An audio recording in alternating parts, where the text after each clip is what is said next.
We now turn to looking at why cities would want to host mega events. And so, why would a country want to host, or city, want to host a mega event? The biggest reason is money.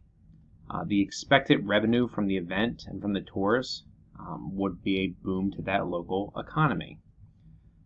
Now, consultants have done economic impact studies claiming the huge benefits for the local economy.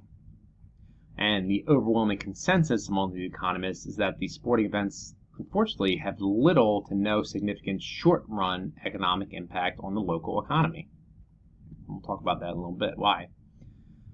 Now, one-time events generate revenue streams that are very similar to those generated by sports teams. Here we have some examples. You have broadcasting rights, sponsors, tickets, merchandise licensing, and so forth. Okay. Now,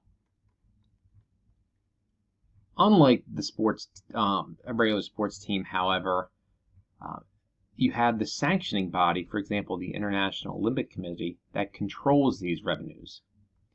So what ends up happening is that much of the direct revenue that hosting a mega event generates does not stay in the host city. However, the host city can still benefit because of the indirect expenditures by tourists who come to watch the game. And we'll talk about that a little bit. So, when it comes to these mega events, consultants will commonly generate what are known as ex-ante economic impact studies. So these are studies that happen before the event that predict what will happen.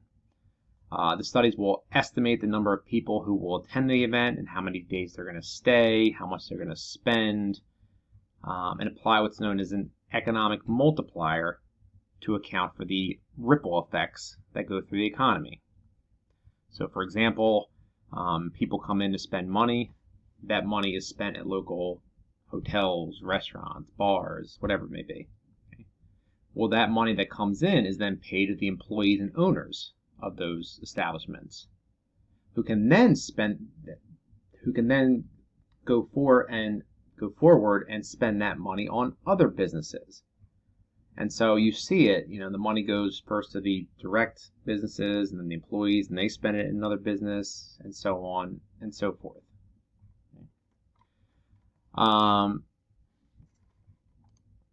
An example of one of these studies is that was public, is the Super Bowl that was held in Atlanta in 1994.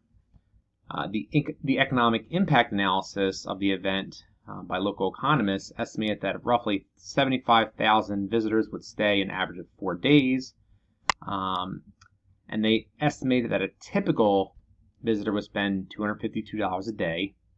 And so when you worked in the multiplier effect and the number of visitors, they found that daily spending had a direct impact of $77.3 million. Now, as I mentioned with the multiplier, that money spent is likely to circulate throughout the city and whatever local economy is as it's respent.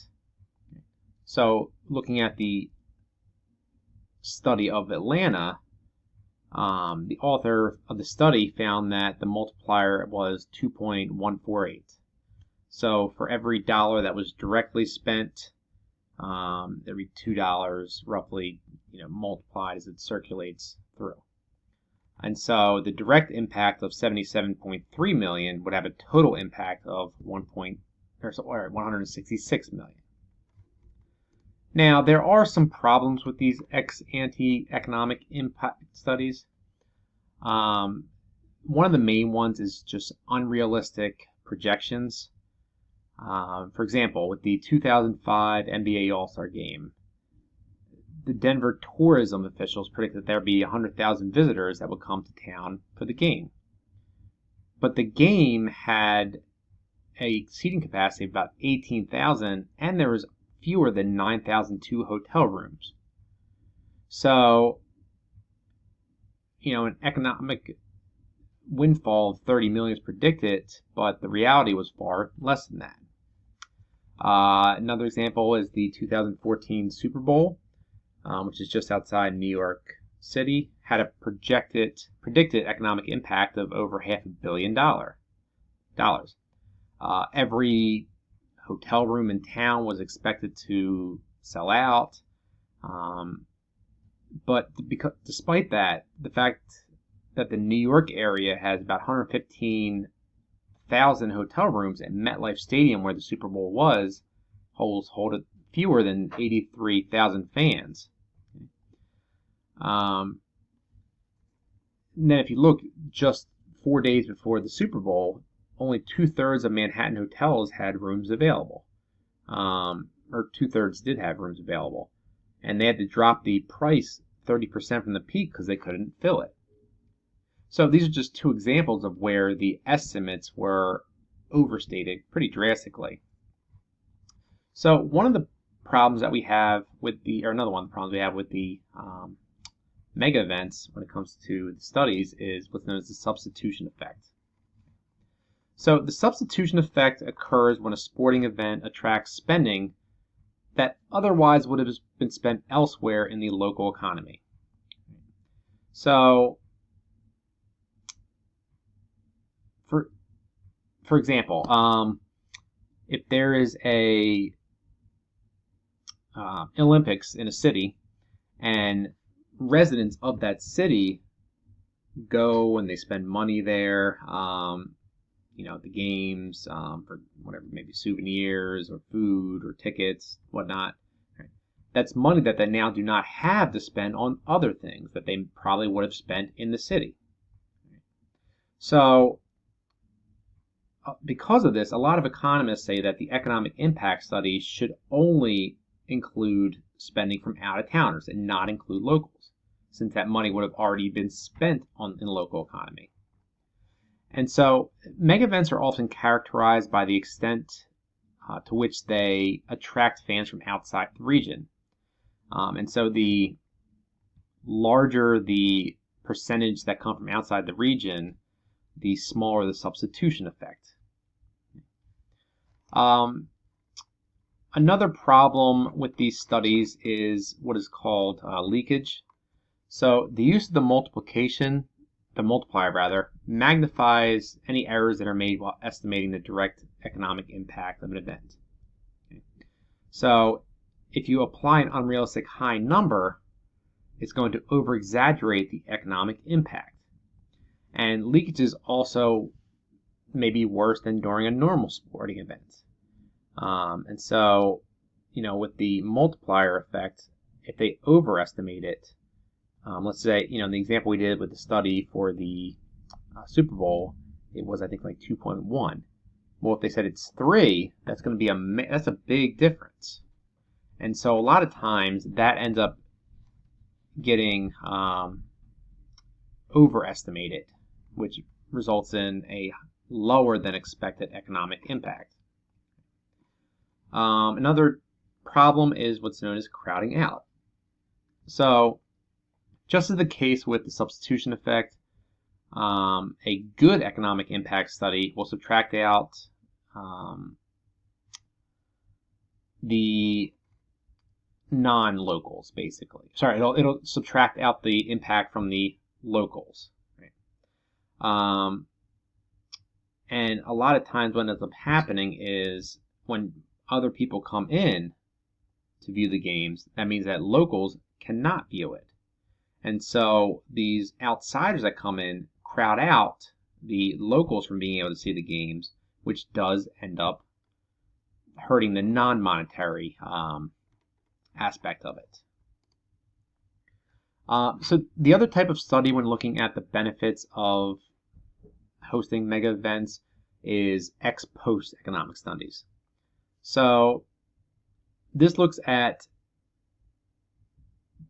what happened, this looks at the impact after the event actually happened. And so economists look for changes in economic variables such as personal income, employment, taxable sales, tourists, and other data that might show what the actual impact of that mega event. Overall, independent studies by researchers who are not associated with the events or the local governments have unfortunately tended to show little to no economic impact from a broad range of sporting events. A lot of the studies that are out there, and this just lists some of them, they will a lot of times be flawed for the reasons we had. They're going to overestimate it, and so forth. But here are just some examples of different studies that have been done. So now let's look at the couple of the quick long run benefits. So short run, we talked about how there's not much of a benefit. Right. Long run, however, there can be. So one of the reasons is general infrastructure. Spending on general infrastructure improvements has a potential for positive returns for the city as a whole. So a lot of times when these mega events, they're coming to these areas, the idea is that in order to be able to host them and to support all of it, the hosting cities a lot of times will have to invest in their infrastructure. And this will a lot of times be a big selling point when it comes to it, because they look, we're going to bring the games here and we're going to be using that money for upgrading the roads ahead of time. We're going to these new sporting facilities and so forth. And in general, that has been shown to be the case. The other big long-term benefit of these events is the advertising and branding part of it. Now, a mega event can increase the profile of a city as a major tourist or business destination. For example, Barcelona, which is often cited as hosting one of the most economically successful Olympics, was relatively unknown prior to 1992, and it received less than half the number of annual visitors that Madrid, which is its neighbor, had been receiving. Now, leading up to it, it focused its Olympic preparations on revitalizing its harbor and central business district, minimizing its spending on sports facilities, and highlighted its non-sports offering. Okay? And after the games, Barcelona experienced one of the fastest growths throughout Europe's major cities, and it became a very popular tourist destination for that reason. And so the idea was they were able to go in and spend and really create a name for themselves, and build a brand off of having the Olympics, and then build off of that. And so that's a big long-term benefit that will go well past when the games are. So that's just a quick look at the short and long-term benefits of hosting a mega event.